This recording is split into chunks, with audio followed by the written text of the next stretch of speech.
esse é o segundo episódio da série de podcasts que eu pretendo gravar e dessa vez eu vou tentar fazer uma produção um pouco melhor no sentido de ter uma qualidade de áudio, né? Estou aprendendo a trabalhar com os podcasts, então eu vou estar utilizando algumas ferramentas para tentar trazer uma melhor edição e trazendo uma qualidade melhor não só da produção, mas também do conteúdo.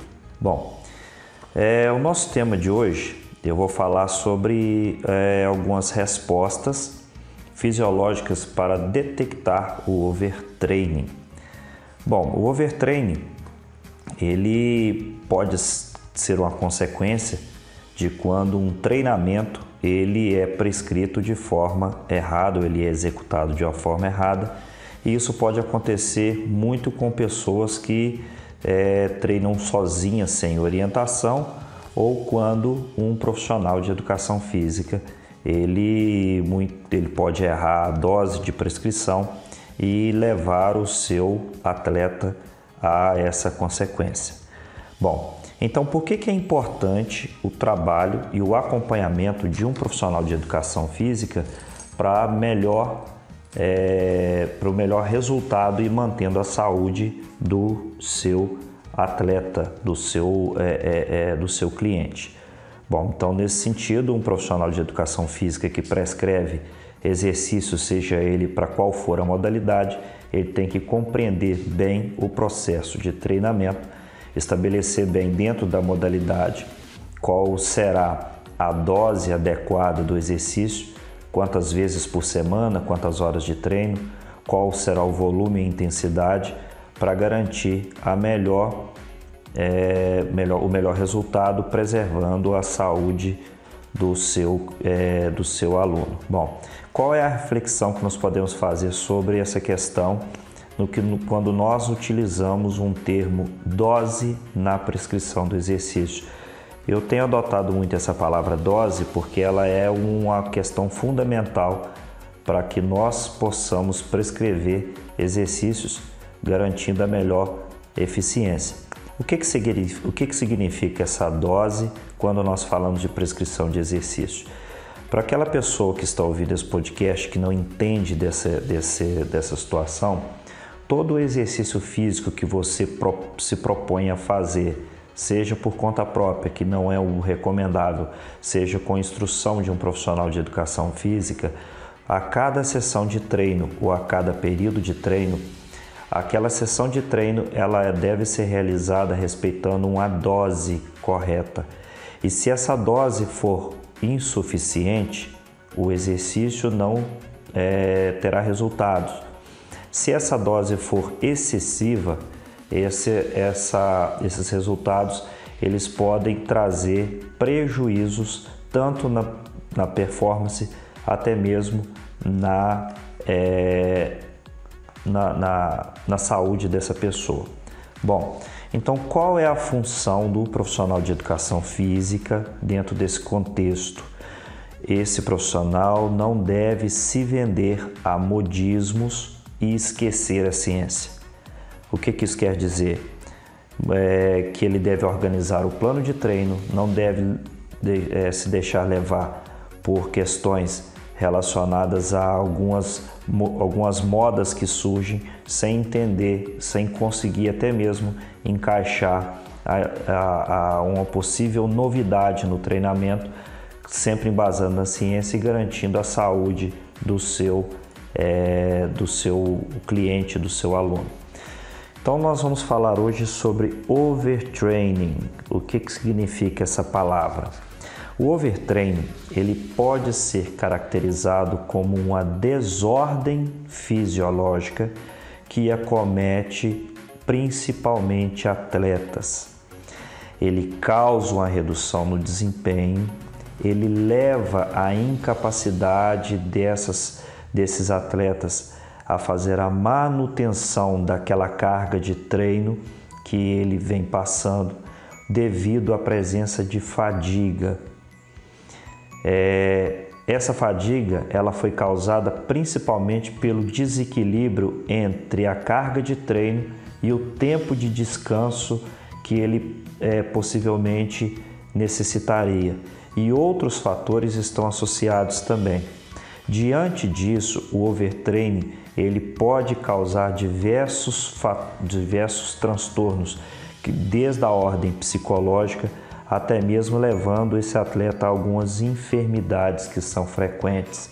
Então, nesse momento, vale a pena dar atenção sobre a questão sobre as seguintes perguntas, né? As seguintes questões. Eu estou treinando de maneira adequada? Adequada no sentido de estar seguindo o caminho correto diante dos meus objetivos e estou preservando a minha saúde? Então, é claro que nesse momento a gente tem que fazer essa reflexão.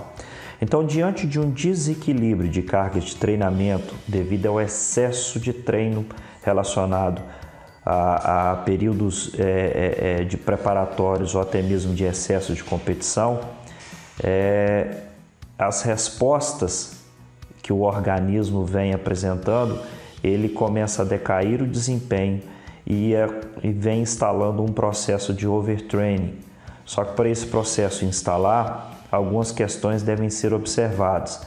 Então, diante disso, o que se recomenda é que seja monitorado semanalmente, diariamente, mensalmente a evolução do treinamento, a evolução das respostas em detrimento à proposta, à curva de ascendência dessa pessoa, desse atleta. Então ele tem que seguir essa monitoria e qualquer adversidade, qualquer advento, qualquer observância que o resultado vem entrando num platô ou possivelmente numa decadência, diante a relatos de cansaço, isso tem que ser observado. Lembrando, para que um overtraining seja instalado, provavelmente ele vem apresentando sintomas. Então imagine o seguinte cenário: diante de um aumento de um estado de fadiga, então imagine que essa pessoa ele vem relatando que não está conseguindo apresentar o mesmo desempenho. O desempenho dele, os números, vamos imaginar que ele seja um corredor. Esse corredor tinha um pacer de, por exemplo, 4 minutos por quilômetro e de repente ele não consegue manter isso, ele passa para 4:10, 4:30, 5 minutos por quilômetro, o desempenho dele vem caindo e ele relata muita fadiga. Isso é claro, consequência de constantes de um volume de treino que vem excedendo, e aí ele começa a relatar esses casos de fadiga. Antes que o processo de overtraining seja instalado, alguns sintomas eles se enquadram dentro de um outro sintoma que se chama overreaching. Esse overreaching significa alguns sintomas que esse atleta vem apresentando diante ao rendimento, às vezes não consegue manter o treino da forma que deveria. Então, é claro, ele vem passando, diante de um quadro de aumento do treinamento e uma possível queda nesse rendimento, ele vai apresentando alguns sintomas que, se não for tratados, ele piora e leva a esse estado de overtraining. Então, o que especificamente diferencia um estado de overreaching do estado de overtraining seria o tempo necessário para a recuperação dessa pessoa diante a duração desses sintomas. Então, dependendo às vezes de um quadro que o atleta se sentiu cansado, o recomendável é que ele descanse. Então, ao invés dele treinar no dia seguinte, mesmo que seja um treino regenerativo, talvez seja recomendável que ele tenha um período de descanso total para que o organismo dele restabeleça. E a ideia principal disso é que o acúmulo do esforço, ele vai causando esses sintomas. Então, por que isso acontece? Se ele treina demais, ele começa a gerar um balanço energético negativo. Provavelmente a dieta dele estaria inadequada diante aquele momento que ele vem acumulando os treinos. Outra coisa que poderia também estar relacionado seria ao índice inadequado de sono e, por consequência, ele começa a apresentar alguns distúrbios emocionais, tá? Então, por esse motivo, é recomendável que inúmeras análises clínicas sejam feitas e a ciência, nesse ponto de vista, ela já tem bem estruturado, a ciência ela já tem, digamos assim, alguns protocolos, algumas sequências de investigações que devem ser observadas para ajudar na detecção do overtraining. Então, diante disso, é possível verificar algumas alterações. Então, a pergunta: quais são essas alterações fisiológicas que são geradas pelo overtraining?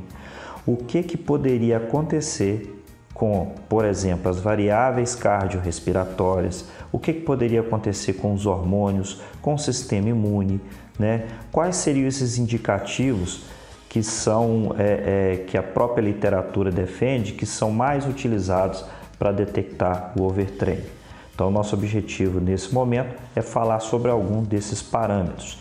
Então, o artigo que foi utilizado, inclusive, para embasar esse nosso podcast, ele tem o seu título como Respostas Fisiológicas para Detectar o Overtraining, que ele é um documento que reuniu uma revisão bibliográfica de diversos periódicos indexados nos sites confiáveis de pesquisa, e ele traz aqui para a gente. Então, diante disso, o primeiro ponto abordado nesse artigo são as respostas cardiovasculares. Bom, numa situação de um overtraining, tem observado que as respostas cardiovasculares elas são bem expressivas, bem significativas. Foi observado em cientistas que eles apresentaram diante de um quadro de excesso de treino, de overtraining, a diminuição do consumo de oxigênio. Então, a capacidade cardiorrespiratória dele foi reduzida e, consequentemente, também a performance.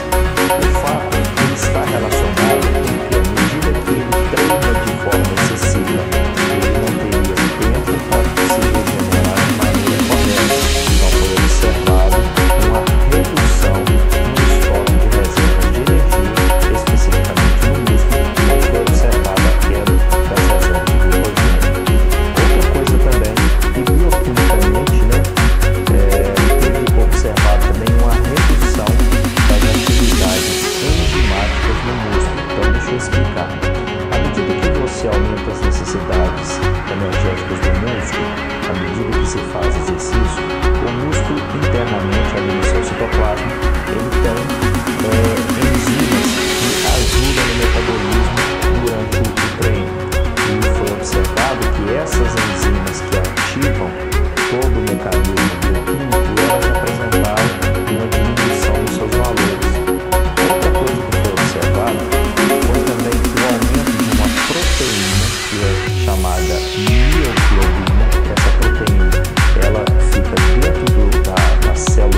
estoques de glicogênio.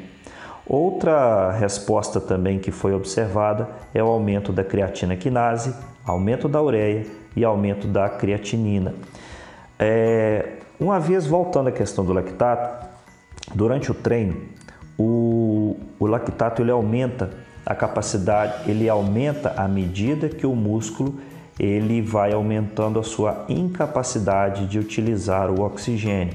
Então, entre a transição do sistema aeróbico para o sistema anaeróbico, o músculo apresenta a incapacidade de utilizar o oxigênio e, em consequência, aumenta-se a utilização, a produção de lactato, né?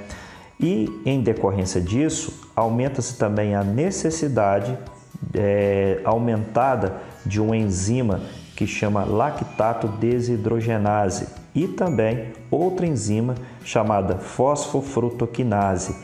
Elas ficam aumentadas no músculo e, de uma certa forma, elas interferem como um parâmetro bioquímico. Foi observado também que o músculo ele apresenta uma vasoconstrição periférica diante ao excesso de treino e isso prejudica a circulação. Outro ponto importante também que foi observado é o aumento a níveis plasmáticos da creatina quinase ou CK. Essa enzima ela é uma indicadora de estresse relacionado à atividade muscular. Toda vez que se altera o volume do treino, aumenta-se também esse volume relacionado à intensidade e o tempo de recuperação. Observa-se que essa enzima ela tem níveis mais expressivos na corrente sanguínea, né? Então foi observado que essa CK ou creatina quinase ela teve sua resposta aumentada em 48 horas após treinos intensos. Então a literatura ela embasa de forma específica e mostra e deixa claro que essa creatina ela é um indicador que essa pessoa, que esse praticante de exercício físico, ele está entrando num processo de overtraining. E a creatinina? A creatinina ela é uma resposta da degradação da creatina ou fosfocreatina que ela é produzida constantemente no nosso corpo. Então, à medida que você aumenta o volume, né, de treino, essa creatinina ela aumenta de forma expressiva. E essa creatinina ela é um importante indicador da função glomerular ou função renal. Então, muitas das vezes, se um atleta fizer um exame sanguíneo, ele pode detectar que a creatinina está aumentada e isso poderia criar um alarme ou um questionamento sobre como estaria a função renal, tá?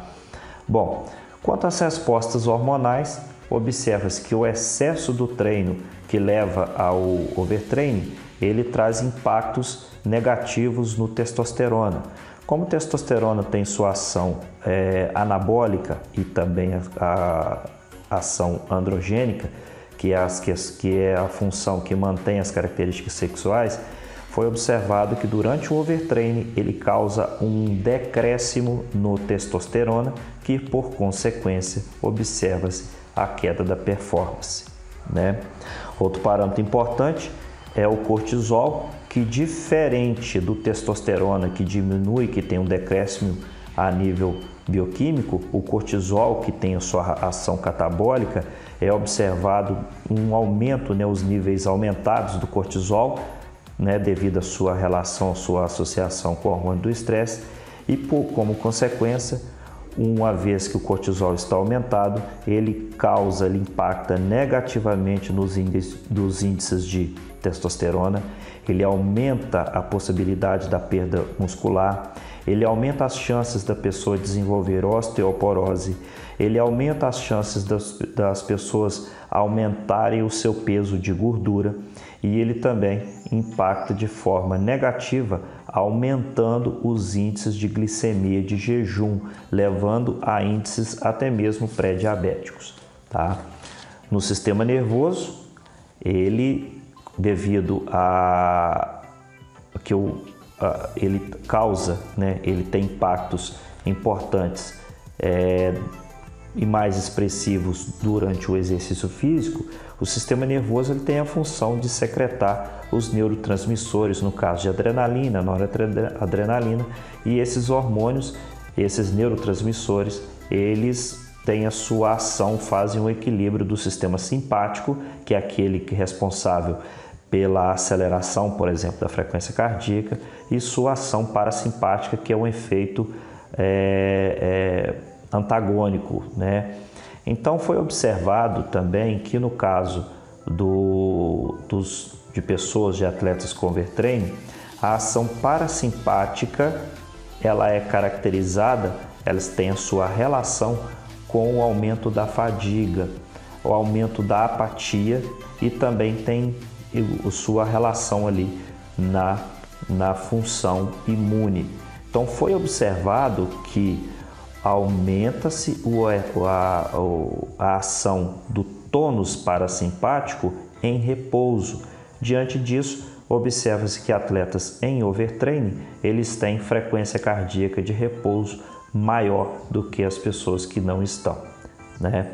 Outros parâmetros que a gente pode resumir aqui também é que observa-se uma queda em alguns hormônios, por exemplo, o hormônio adrenocorticotrófico, o hormônio do GH e também os hormônios de fator de crescimento, semelhante à insulina, que é o IGF-1.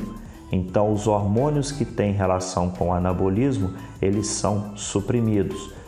Em consequência disso, aumenta-se também os outros fatores relacionados a uma maior inflamação do corpo. Então, se faz um exame bioquímico, observa-se que diante a um excesso de treino, diante um quadro de overtraining, aumenta-se a concentração, por exemplo, das citocinas inflamatórias, exemplo, o fator de necrose tumoral, o famoso TNF-alfa, e também a interleucina 1, que são fatores inflamatórios. Diante dessa situação, outras consequências que são observadas também é a queda dos eritrócitos, que são as células vermelhas, levando essa pessoa a um possível quadro de anemia. E para finalizar, só para a gente arrematar a questão do sistema imune, foi observado que o excesso de treino ele causa uma depressão na função imune, no sistema imune, e devido exatamente a uma diminuição na glutamina, que ela é um substrato energético para o sistema imune. Isso não quer dizer que uma pessoa tem que sair por aí comprando a glutamina e tomando ela de qualquer jeito.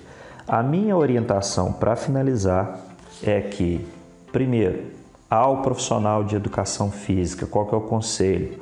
Faça com muito cuidado, faça com muito planejamento o planejamento de treino dos seus atletas. Respeitem os princípios do treinamento, observem e monitore diariamente os parâmetros de intensidade para que o seu atleta ele tenha o melhor desempenho sem comprometer a saúde. Quanto à população, de uma maneira geral, é orientado que toda pessoa que queira iniciar um plano de treino, seja para a saúde ou até mesmo que tem uma ambição de se tornar atleta em alguma modalidade esportiva, que não façam isso por conta própria, tá? Devido aos prejuízos à saúde e, é claro, algumas estratégias suicidas que as pessoas fazem de qualquer modo. Por isso que eu defendo aqui mais uma vez a importância do trabalho multidisciplinar, onde esse atleta passaria ou essa pessoa passaria sempre por uma avaliação médica, seguido de uma orientação e seguir um plano alimentar, uma dieta que seja específica do seu esporte. Se você nada, pedala, corre, faz musculação, seja o esporte que for, existe sempre um plano alimentar específico para aquela modalidade que você escolheu. E é claro, para finalizar, fazer isso sempre com o acompanhamento, com a prescrição de um bom profissional de educação física, a fim de ter a melhor assertividade diante dos propósitos, dos objetivos. Tá ok, pessoal? Então, por hoje, esse é o nosso recado e em breve traremos aqui eu trarei aqui para vocês um outro assunto que seja importante para as pessoas, tá? Abraço e até a próxima.